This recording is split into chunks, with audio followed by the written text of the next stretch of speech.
From the studios of Farm Journal Broadcast, this is AgDay.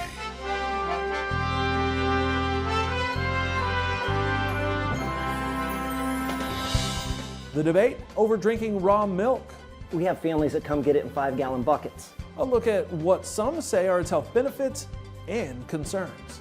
John Deere announces a new round of layoffs, this time all at one plant, as the ethanol industry celebrates a decision from a new administration. And I think that just goes to show that there is lots of interest in getting this fixed, getting it resolved. The impact it could have on producers going forward right now on AgDay. AgDay is brought to you by Pioneer. Next level yields start with genetics proven to perform. Pioneer. Next level yields start here. Good morning, I'm Clinton Griffiths. It was a concern many in the ethanol business had as a new administration took over. Would the EPA continue to support year-round sales of E15? And now we have our answer, with the Trump administration upholding waivers for E15 for 8 Midwest states. AgDay's Michelle Rook joins me. Michelle, the EPA is also hoping for a more permanent legislative solution. That's true, Clinton, and bills have been introduced in Congress to allow year-round E15 sales across the country. However, biofuels officials tell me this move by the administration to support summer sales of E15 in 8 states puts the pressure on Congress to pass a nationwide and permanent fix. EPA is moving forward with E15 sales starting April 28th in 8 Midwestern states, despite concerns from the oil industry. Officials say it's permanent, which is good news for the ethanol industry. About 10 to 15% of the nation's gasoline is consumed in those 8 states. Those 8 states are also home to about 2/3 of the stations that are selling E15 today. EPA is also granting 1-year extensions for states wanting additional compliance time like Ohio, but is also open to temporary waivers for the other 42 states. And EPA fortunately said, hey, if we get to summer and Congress still hasn't fixed this, we'll consider giving those emergency waivers like we've done the past several summers. Still, biofuels groups want a nationwide year-round fix, and confidence is growing in passing E15 legislation in Congress with backing from refiners. If there's a nationwide fix, they don't have to do anything unique and special for those 8 states. And so we actually think that by holding the line on that 8-state solution, the EPA has further encouraged Congress and the refiners to continue to push for that nationwide legislative solution. That's the win-win. E15 bills with broad bipartisan support have been reintroduced in both chambers of Congress and could be attached to the continuing resolution or other tax or budget bills coming up. And I think that just goes to show that there is lots of interest in getting this fixed, getting it resolved. The oil industry is in alignment with the ethanol industry, and farmers are in alignment with us, and retailers. We all want to get this done. A permanent E15 fix would increase ethanol demand by 5 to 7 billion gallons a year. So if you did 7 billion gallons more demand, let's say, divide that by 3, and that's how many billion bushels. So it'd be over 2 billion bushels of new demand for corn. That would help balance up the supply and demand to get corn prices back where farmers want them. So this is a huge deal for farmers. E15 also equates to a 15 to 20 cent per gallon savings at the gas pump for consumers. I'm Michelle Rook reporting for AgDay. All right, thanks, Michelle. The layoffs aren't over yet at John Deere, the ag equipment giant, announcing additional job cuts at its Ankeny, Iowa plant. In total, 119 workers will be impacted, with the layoffs happening from March through April. Now, it's reported the plant currently employs about 1,500 workers. Deere saying in a statement to Iowa media that these layoffs continue to be a result of a struggling farm economy. The Ankeny plant manufactures grain and tillage tools, sprayers, along with cotton pickers and strippers. USDA's cattle on feed report was neutral compared to expectations. It showed the number of cattle on feed at 99.3%, placements at 101.7%, and marketings in at 101.4%. However, digging deeper into those numbers, analysts say the placements number was extremely small compared to last year and is the second smallest figure for January in 8 years. Give you a little more perspective, it is 8% below the 5-year average for what we usually do. in January. So, some of that is continued hangover effect of what's going on with the Mexican border, or what was going on with the Mexican border, where you saw the Texas placement come in at 86%. Remember last month it was 77%. The state breakout also indicating a shift in feeding to the north in both the feed and placement numbers. Now, Iowa's on-feed number was at 105% with Nebraska, and at 102% versus Texas, at 96%, and Kansas at 99%. Cumia attributes that to better cattle and better prices with more negotiated cash trade. However, there was a decrease in heifers on feed, indicating a slight build in the female herd. And we're also getting our first look of the year at how milk production is going across the country. USDA reporting milk production last month was 18.3 billion pounds. That's up 0.2% compared to January of 2024. The number of milk cows was up at 8.93 million head. That's 54,000 head more than last January. Taking a look at totals from last year, the agency says milk production added up to 226 billion pounds. That's down 0.2% compared to the year prior. Production per cow last year averaged 24,178 pounds. That's 61 pounds higher than in 2023. And the average number of milk cows on farms last year was 9.34 million head, down 42,000 head. A break from the extreme cold, but not a break from storms. Meteorologist Alyssa Heilman has a look at what's on the way this week. A break from that extreme cold is definitely the case, and also a break from the very active forecast that we were seeing over the past couple weeks. Still seeing some systems in portions of the United States. Around the Great Lakes, there's some rain that's moving through, mostly rain, and a few areas with some snowflakes. And then back in the Pacific Northwest, seeing some of that snow in those mountainous areas. And as we advance this to Wednesday, we see those systems, of course, move further east, and then get another system that's moving into the Great Lakes. A good amount of rain with that system, but also some snow to the north. And then as we continue to advance this, some of that rain sticks around for Thursday, and then going into Friday, we see a large area of high pressure set up. You see that lack of course, system and a lack of cloud cover there as we move into Friday. But another system in north of the United States, in Canada, is going to drop down and impact again areas of the Great Lakes as we go Friday into Saturday. And check out this case of the zoomies. Dustin Goldie sharing this video from Goldie Family Farm in Stanford, Kentucky. A great way to start the day with that kind of enthusiasm. I'll have more on your forecast coming up. Mississippi is now taking steps after a case of citrus greening was found in the state. USDA's Animal and Plant Health Inspection Service, along with Mississippi's Department of Ag, have established a quarantine area. It comes after APHIS reported it found the destructive bacteria in plant tissue samples collected from residential properties in Harrison County.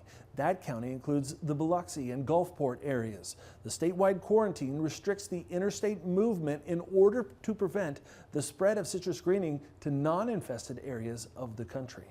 It was a sluggish start to the week for grains, while feeder cattle get a boost on Monday. We'll talk commodity markets coming up next. And later, despite the warnings, some folks want raw milk. A look at the issue as avian flu continues to find its way into dairy herds in the country.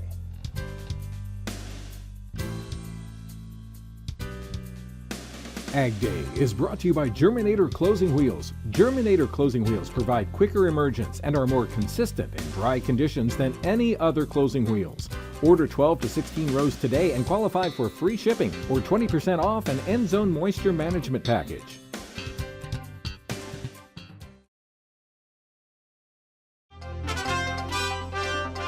Grains pushed back down on Monday while cattle and hogs were higher. AgDay's Michelle Rook has more in Markets Now.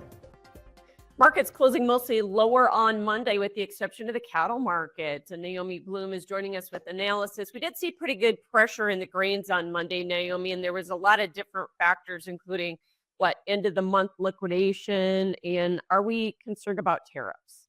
So month-end position squaring starting to come into play. Of course, some thoughts and concerns still lingering about trade and tariff. There was some news about Chinese shipping agencies that we were going to be trying to maybe do a little bit of action towards them, and that maybe the response back from China would be that they would not buy some of our commodity products, which had supported the market last week on hopes that we would be seeing that. So we're starting to see those types of things into the marketplace, along with good planting conditions for a second crop corn in Brazil, and the Brazilian soybean harvest is progressing along quite well. So a lot of moving parts. Also, position squaring heading into the USDA Outlook Forum, which is going to be Thursday, Friday this week. And traders, I think, just stepping to the sidelines a little bit, which also triggered some technical selling as some of those moving average lines were broken on Monday's trade. So you don't think this is tapping action at all? I don't think that this is any major tapping action. I think we're seeing the short-term correction, which we've been needing to have. And from here, my best guesstimate would be that the market starts to trade into a sideways price pattern. Because when you stop and look at the ending stock situation for corn, it is so friendly now for the old crop contracts because of the January USDA report. That is going to be supportive until we get our U.S. crop harvested. And the soybean ending stock story in the United States, supportive as well. Now, we know, of course, Brazil has that big harvest coming, which keeps a lid on the market. But in general, when we're looking just specifically at old crop ending stocks for corn and soybeans in the United States, it's a friendly and supportive story. And then traders will start to shift focus into what the planted acres are going to be going forward. But in general, any price pullback we see, we might see that spur additional demand for exports in the coming days. Well, that's good news. Thanks so much, Naomi Bloom with Total Farm Marketing. We'll have more AgDay coming up. Watch Markets Now with Michelle Rourke on the Farm Journal YouTube channel, keeping you updated throughout the day on the markets at the open, midday, and close. Find out what moved the markets today and what to expect the market to do next. To discuss marketing strategies, call 800-334-9779.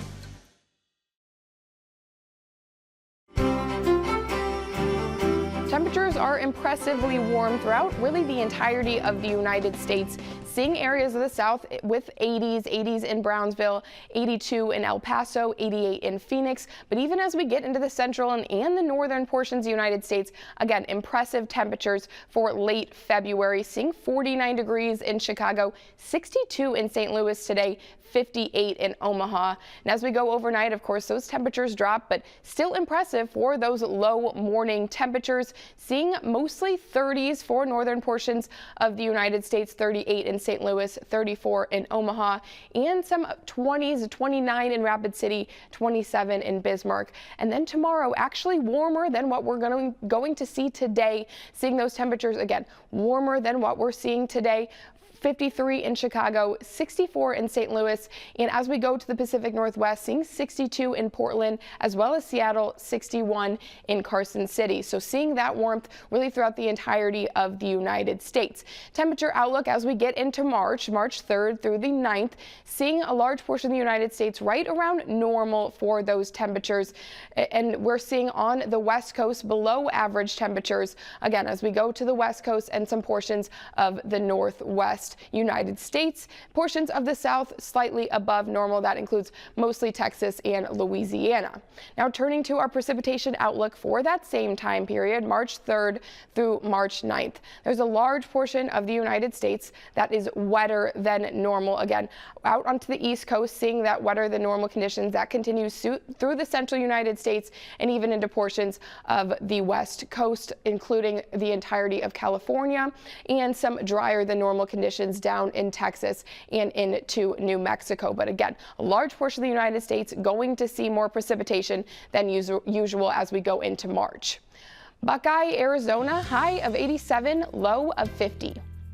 Tucker, Georgia, high of 72, low of 39. And Huntington, New York, high of 51, low of 37.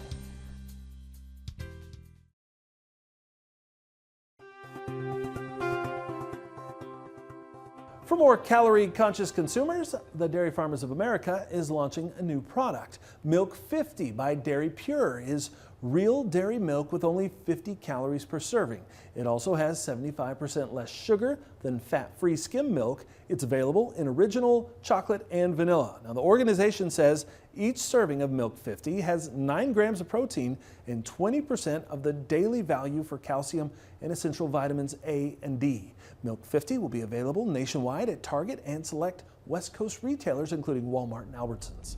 Robert F. Kennedy Jr., the new Health and Human Services Secretary, has in the past advocated for ending restrictions on the sale of raw milk. Now, Kennedy, in fact, has said he only drinks raw milk. Kennedy and Ag Secretary Brooke Rollins meeting over the weekend for what Kennedy called a productive lunch at the White House. He posted on X that the two strategized over how USDA and HHS can collaborate, and he shared this photo. Now, many are wondering if Kennedy will support a plan to bring whole milk back into schools. Greg Dowd, the president and chief executive officer of the National Milk Producers Federation, says the dairy industry is in prime position to benefit from Secretary Kennedy's agenda to make America healthy again, and the fact that fat in milk is not a health risk. I welcome this debate and this discussion. Getting whole milk back in schools, we just passed that out of committee this week. Last year, that passed 330 to 99. A majority of both parties in the House of Representatives agreed that we need to get whole milk and 2% milk back in our schools in this country. Holy moly, is this? Yeah, I mean, I can't think of something that's more make America healthy again than this topic. You can watch more of our interview with Greg Dowd as part of our latest podcast, Unscripted, on the Farm Journal YouTube channel. All right, up next, as we said, apparently RFK Jr. likes his milk straight from the cow. Why he and others tout raw milk, while others say it's risky. That story next in the country.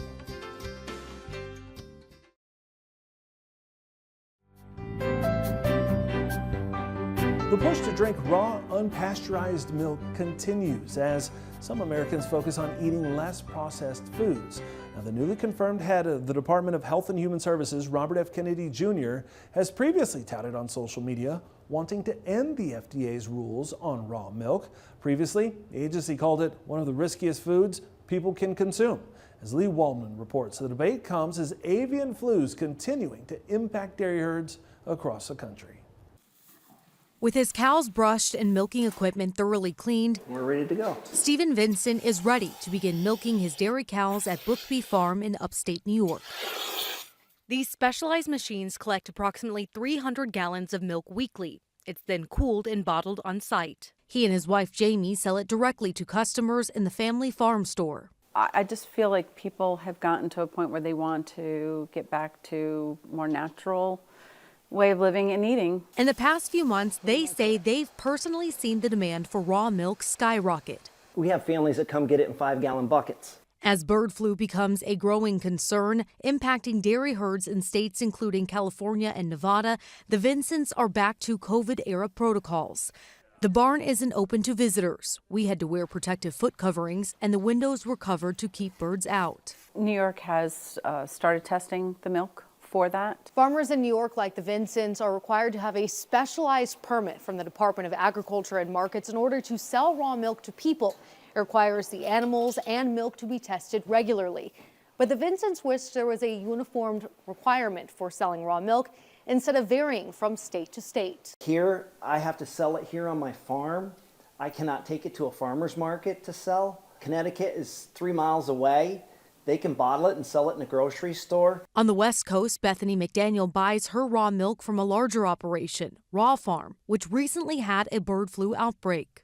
That gave me zero pause. For 2 years, McDaniel has consumed raw milk on and off because she believes it has improved her dairy sensitivity, her children's immune system, and her gut health, though the FDA refutes all of those claims. With proper standards in place, there's nothing dangerous or risky about it. That's not the belief held by the majority of the medical community. Dr. Rabia Delator, a gastroenterologist, says prior to the required pasteurization of milk, up to 25% of foodborne illnesses came from it. People were getting sick from drinking raw milk because the process of actually getting milk from a cow into an actual container for you to drink was fraught with different types of infectious sources. Milk is pasteurized by applying high heat over a short period of time, which kills bacteria like E. coli, Listeria, and staph without removing nutrients found in milk. De La Tour warns against drinking raw milk and urges anyone interested to research the risks rather than believing what they see on social media. If you blindly follow instructions that you see on social media or other sources where there's no liability, you could be hurting yourself or your loved ones, and so I wouldn't recommend that. In New York, I'm Lee Waldman. Now, health experts have said that the pasteurization process kills the avian flu virus and that pasteurized milk is safe to drink. And that's all the time we have this morning. We're sure glad you tuned in. From all of us here at AgDay, I'm Clinton Griffiths. Have a great day on the farm.